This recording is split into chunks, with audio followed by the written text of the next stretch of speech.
యుద్ధం కారణంగా మంచిర్యాల జిల్లాకు చెందిన ఓ వ్యక్తి దుబాయ్లో చిక్కుపోయారు. చెన్నూరుకు చెందిన కొత్తపల్లి నాగరాజు ఐఐఎఫ్ఎల్ బ్యాంక్ మేనేజర్గా పనిచేస్తున్నారు. 4 రోజుల క్రితం ఐఐఎఫ్ఎల్ స్టాఫ్తో కలిసి మీటింగ్ కోసం దుబాయ్ వెళ్లారు.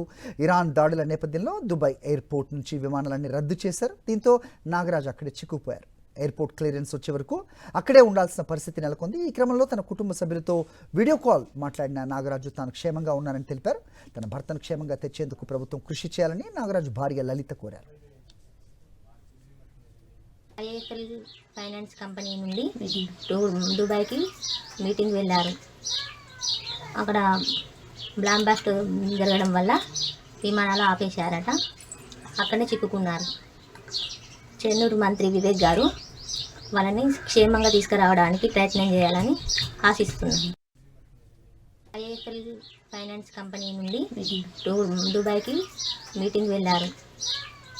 అక్కడ బ్లాంబాస్ట్ జరగడం వల్ల విమానాలు ఆపేశారట. అక్కడనే చిక్కుకున్నారు. చెన్నూరు మంత్రి వివేక్ గారు వాళ్ళని క్షేమంగా తీసుకురావడానికి ప్రయత్నం చేయాలని ఆశిస్తున్నాను.